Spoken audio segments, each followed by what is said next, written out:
প্রিয় দর্শক, অন্যরকম একটা ইতিহাস গড়তে যাচ্ছেন তারেক রহমান। শুরুতেই সেটি হচ্ছে যে ত্রয়োদশ জাতীয় সংসদ নির্বাচনে বিজয়ীর পর ইতিবাচক ধারার রাজনীতিতে ফিরিয়ে আনতে আজ সন্ধ্যায় জামাতের আমির ডক্টর শফিকুর রহমান ও জাতীয় নাগরিক পার্টির আহ্বায়ক নাহিদ ইসলামের বাসায় যাবেন বিএনপি চেয়ারম্যান তারেক রহমান।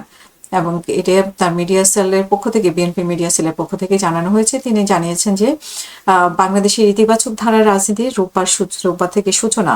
তারই অংশ হিসেবে এই দিন সন্ধ্যা 7টায় বসুন্ধরা আবাসিক এলাকায় জামাতের আমির শফিকুর রহমানের বাসায় বিএনপি চেয়ারম্যান তারেক রহমান এবং এরপর রাত 8টায় বাড্ডা এনসিপির আহ্বায়ক নাহিদ ইসলামের বাসায় যাবেন। এর আগে গত শনিবার রাজধানীর একটি হোটেলে আয়োজিত তিনি নির্বাচন পরবর্তীতে সংবাদ সম্মেলনে তিনি বলেছেন যে জাতীয় ঐক্য ও সহযোগিতার উপরে বিশেষ গুরুত্ব আরোপ করেছেন তারেক রহমান এবং এছাড়াও বিএনপির সরকার গঠনের পর অবশ্যই দক্ষিণ এশীয় আঞ্চলিক সহযোগিতা সংস্থা সার্কের পুনর্জীবিত করার চেষ্টা করা হবে বলে জানিয়েছেন তারেক রহমান। সংবাদ সম্মেলনে তিনি বলেছেন যে বাংলাদেশের সঙ্গে প্রতিবেশী রাষ্ট্রের সম্পর্কের ক্ষেত্রে দেশ ও দেশের মানুষের স্বার্থ সবার আগে দেখা হবে। শেখ হাসিনাকে দেশে ফেরানোর ব্যাপারে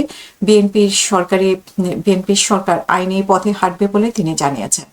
সো ভারত বিরোধী যতই কথা বলা হোক না কেন, ভারতের সাথে একটা সম্পর্ক, রাষ্ট্র টু রাষ্ট্র যে সম্পর্ক, সেই সম্পর্কটা আসলে কোনোভাবেই শেষ করে ফেলা যায় না, যতই অভিযোগ থাকুক না কেন ভারতের ব্যাপারে। এবং ভারতও সেটা নির্বাচিত সরকারের সাথে সম্পর্ক গভীর হবে সেরকমই প্রত্যাশা ব্যক্ত করেছেন এবং সেই অনুযায়ী শুভেচ্ছা বার্তাও পাঠিয়েছেন তারেক রহমানকে।